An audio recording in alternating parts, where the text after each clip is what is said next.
Kantara release ಹೊತ್ತಿಗೆ ಪ್ರೇಕ್ಷಕರಿಗೆ shock ಎದುರಾಗಿದೆ. ಕಾರಣ ಸರ್ಕಾರ 200 ರೂಪಾಯಿ ಟಿಕೆಟ್ ದರ ನಿಗದಿ ಮಾಡೋದಕ್ಕೆ ಏನು ನಿರ್ಧಾರವನ್ನ ಕೈಗೊಳ್ತಾ ಇತ್ತು. ಅದಕ್ಕೀಗ ಕೋರ್ಟ್ ಮುಖೇನ ಒಂದು ಉತ್ತರ ಸಿಕ್ಕಿದೆ. 200 ರೂಪಾಯಿ ಸಿನಿಮಾ ಟಿಕೆಟ್ ದರಕ್ಕೆ ಮಧ್ಯಂತರ ತಡೆಯಾಜ್ಞೆಯನ್ನು ನೀಡಲಾಗಿದೆ. ಹೈಕೋರ್ಟ್ ಇಂದ ಸರ್ಕಾರದ ಆದೇಶಕ್ಕೆ ತಡೆಯನ್ನ ನೀಡಲಾಗಿದೆ. ಸಿನಿಮಾ ಟಿಕೆಟ್ಗೆ 200 ರೂಪಾಯಿ ದರ ನಿಗದಿಯನ್ನ ಸರ್ಕಾರ ಮಾಡಿತ್ತು. ಸರ್ಕಾರದ ನಿರ್ಧಾರವನ್ನ ಪ್ರಶ್ನಿಸಿ ಹೈಕೋರ್ಟ್ಗೆ ಮೇಲ್ಮನವಿಯನ್ನ ಸಲ್ಲಿಕೆ ಮಾಡಲಾಗಿತ್ತು. ಹೊಂಬಾಳೆ ಫಿಲ್ಮ್ಸ್ ಮಲ್ಟಿಪ್ಲೆಕ್ಸ್ ಅಸೋಸಿಯೇಷನ್ ಈ ಬಗ್ಗೆ ಹೈಕೋರ್ಟ್ನಲ್ಲಿ ಮೇಲ್ಮನವಿಯನ್ನ ಸಲ್ಲಿಕೆ ಮಾಡಿಕೊಂಡಿತ್ತು.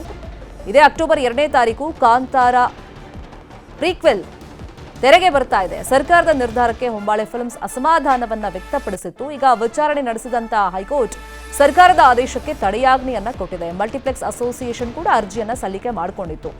ಈಗ ಸಿನಿಮಾ ಟೀಮ್ಗೆ ಒಂದು ಆತಂಕ ಅಥವಾ ಹೆದರಿಕೆ ಇದ್ದಿತ್ತು. ಈಗ ಕಾಂತಾರ ಅಂತೂ ತುಂಬಾ ಹಿಟ್ ಆಗಿತ್ತು, 1000 ಕೋಟಿ ಕಲೆಕ್ಷನ್ ಅನ್ನ ಮಾಡಿತ್ತು, ಕ್ಲಬ್ ಸೇರಿತ್ತು. ಈ ಬೆನ್ನಲ್ಲೇ ಪ್ರೀಕ್ವೆಲ್ ಬಗ್ಗೆ ಜನರ ನಿರೀಕ್ಷೆ ಕೂಡ ದುಪ್ಪಟ್ಟಾಗಿದೆ. ಈ ಬೆನ್ನಲ್ಲೇ 200 ರೂಪಾಯಿ ಟಿಕೆಟ್ ದರ ಫಿಕ್ಸ್ ಮಾಡಿಬಿಟ್ರೆ ಸೊ ಇವಾಗ ಒಂದು ದಾಖಲೆ ನಿರ್ಮಿಸಬೇಕು ಅಂತ ಏನು ಒಂದು ಪ್ಲಾನ್ ಅನ್ನ ಪ್ರೀಕ್ವೆಲ್ ಸಿನಿಮಾ ಮಾಡ್ಕೊಂಡಿತ್ತು ಕಾಂತಾರ.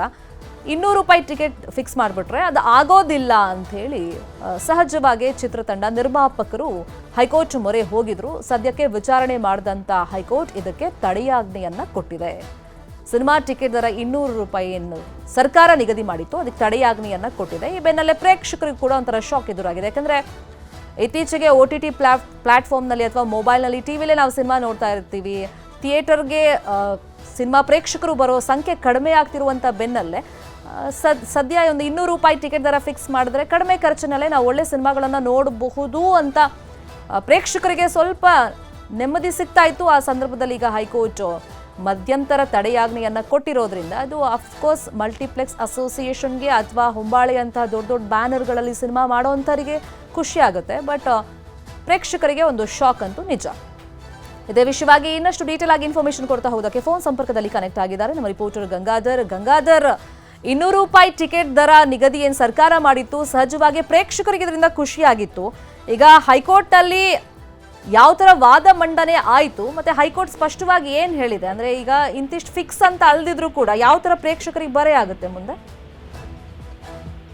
ಶೆಟ್ಟಿ, ಪ್ರಮುಖವಾಗಿ ರಾಜ್ಯ ಸರ್ಕಾರ ನಿಗದಿಪಡಿಸುವಂತಹ 200 ರೂಪಾಯಿ ಟಿಕೆಟ್ ದರದ ಅದನ್ನ ಮಲ್ಟಿಪ್ಲೆಕ್ಸ್ ಆಗಿರ್ಬೋದು ಮತ್ತೆ ಹೊಂಬಾಳೆ ಫಿಲಂ ಸೇರಿದಂತೆ ಸಾಕಷ್ಟು ಮಂದಿ ಅರ್ಜಿಯನ್ನ ಹಾಕೊಂಡಿದ್ರು. ಪ್ರಮುಖವಾಗಿ ಹಿರಿಯ ವಕೀಲರಾಗಿರುವಂತಹ ಮುಕುಲ್ ರೋಹ್ಟಗಿ ಅವರು ಕೂಡ ಮಲ್ಟಿಪ್ಲೆಕ್ಸ್ ಅಸೋಸಿಯೇಷನ್ ಪರವಾಗಿ ಆಗಿರ್ಬೋದು ಮತ್ತೆ ಈ ಹೊಂಬಾಳೆ ಫಿಲಮ್ಸ್ ಪರವಾಗಿ ಕೂಡ ಉದಯ ಒಳ್ಳವರು ಮತ್ತೆ ಸೇರಿದಂತೆ ಹಿರಿಯ ಪರ ವಕೀಲರು ಒಂದು ಅರ್ಜಿಯನ್ನ ಹಾಕೊಂಡಿದ್ರು. ಅದಕ್ಕೆ ಸಂಬಂಧಪಟ್ಟಂತೆ ಕಳೆದ ವಾರ ಅಂದ್ರೆ ಒಂದು ವಾದ ಪ್ರತಿವಾದಗಳಾಗಿತ್ತು. ಇವತ್ತು ಆದೇಶ ಬಂದಿರುವಂತದ್ದು ಈ ಮಧ್ಯಂತರ ಕೋರಿಕೆ ಅರ್ಜಿಯನ್ನ ಏನು ಹಾಕೊಂಡಿದ್ರು ಅದಕ್ಕೆ ಈಗ ತಡೆ ಕೊಟ್ಟಿರುವಂತದ್ದು. ಅಂದ್ರೆ 200 ರೂಪಾಯಿ ಟಿಕೆಟ್ ದರಕ್ಕೆ ನಿಗದಿ ಏನ್ ಮಾಡಿತ್ತು ಸರ್ಕಾರ, ಅದಕ್ಕೆ ತಡೆ ಕೊಡುವ ಮೂಲಕವಾಗಿ ಈಗ ಸದ್ಯದ ಮಟ್ಟಿಗೆ ಈಗ ಆ ಮುಂದಿನ ಆದೇಶ ಹೋದರೂ ಕೂಡ ಅವರೇ ಮುಂದಿನ ವಿಚಾರಣೆಯ ಸಂದರ್ಭದಲ್ಲಿ ಮುಂದಿನ ಆದೇಶ ಬರುವ ಕೂಡ ಸದ್ಯದ ಮಟ್ಟಿಗೆ ಇದೇ ಯಥಾಸ್ಥಿತಿಯಲ್ಲಿ ಮುಂದುವರಿಸುವಂತದ್ದು. ಆ ನಿಟ್ಟಿನಲ್ಲಿ ಈಗ ಮಲ್ಟಿಪ್ಲೆಕ್ಸ್ ಅಸೋಸಿಯೇಷನ್ ಆಗಿರ್ಬೋದು, ಉಳಿದ ನಿರ್ಮಾಣ ಮಾಡೋದಿರ್ಬೋದು, ನಿರ್ಮಾಪಕರಾಗಿರ್ಬೋದು, ಉಳಿದ ವಿತರಕರಾಗಿರ್ಬೋದು, ಅವ್ರಿಗೆಲ್ಲರೂ ಕೂಡ ಸ್ವಲ್ಪ ಈಗ ಸಮಾಧಾನಕರ ಸಂಗತಿ ಅಂತ ಹೇಳ್ಬೋದು.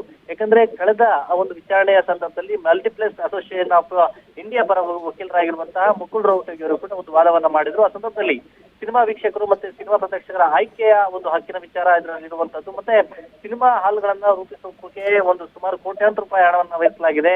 ಇಂತಿಷ್ಟೇ ಸೀಟ್ಗಳನ್ನ ಅಂತೇಳಿ ಅಲ್ಲಿ ಹಾಕಿ ಅದಕ್ಕೆ ಅಗತ್ಯ ಸೌಲಭ್ಯಗಳನ್ನ ಸಿನಿಮಾ ಹಾಲ್ಗಳನ್ನ ನಿರ್ಮಾಣ ಮಾಡಲಾಗಿರುವಂತದ್ದು. ಆದ್ರೆ ಸರ್ಕಾರ 200 ರೂಪಾಯಿ ಅದು ಇಷ್ಟೇ ದರ ಅಂತ ಹೇಳಿ ಟಿಕೆಟ್ ಮಾಡ್ಬೇಕು ಅಂತ ಹೇಳಕ್ ಬರೋದಿಲ್ಲ. ಅವ್ರು ನೋಡಿದ್ರೆ ಟಿಕೆಟ್ 200 ರೂಪಾಯಿ ಅಂತ ಹೇಳಿ ಫಿಕ್ಸ್ ಮಾಡಿದ್ದಾರೆ. ಇದು ಕಾನೂನು ಬಾಹಿರ ಅನ್ನೋ ರೀತಿಯಲ್ಲಿ ಅಂದ್ರೆ ಕರ್ನಾಟಕ ಸಿನಿಮಾ ನಿಯಂತ್ರಣ ತಿದ್ದುಪಡಿ ಕಾಯ್ದೆಯ ನಿಯಮ ಪ್ರಕಾರವಾಗಿ ಏನೋ ಒಂದು ನಿಗದಿ ಮಾಡಿದ್ದಾರೆ, ಅದು ಕಾನೂನು ಬಾಹಿರ ಅನ್ನೋ ರೀತಿಯಲ್ಲಿ ಕೂಡ ಅವರು ವಾದವನ್ನ ಮಾಡಿದ್ರು. ಅದೇ ರೀತಿಯಾಗಿ ಜಾನ್ ಚಿನ್ನಪ್ಪ ಆಗಿರ್ಬೋದು, ಉದಯ ಹೊಳ್ಳವರು ಕೂಡ ಯಾವುದೇ ದತ್ತಾಂಶ ಆಗಿರ್ಬೋದು ಕಾನೂನಿನ ನೆರವು ಇಲ್ಲದೆ ಸರ್ಕಾರ ಈ ರೀತಿಯಾದಂತಹ ಟಿಕೆಟ್ ದರವನ್ನ ಮಿತಿಯ ಅಂತ ಹೇರಿದೆ ಅನ್ನೋ ರೀತಿಯಲ್ಲಿ ಅವರು ಕೂಡ ವಾದ ಮಾಡಿದ್ರು. ಸದ್ಯ ವಾದ ಪ್ರತಿವಾದ ಆಲಿಸಿದಂತಹ ಕೋರ್ಟ್ ಏನಿದೆ ಅಂದ್ರೆ ಪೀಠ ಏನಿದೆ ಈಗ ಈ ಸದ್ಯ ಸಂಬಂಧಪಟ್ಟ ಈಗ ಆರ್ಡರ್ ಏನಿದೆ ಸರ್ಕಾರದ ಒಂದು ಆದೇಶ ಇದಕ್ಕೆ ಅದಕ್ಕೆ ತಡೆಯನ್ನ ಕೊಟ್ಟಿದೆ. ಮುಂದಿನ ವಿಚಾರಣೆಗೆ ಮುಂದೂಡಿಕೆ ಮಾಡಿರುವಂತದ್ದು.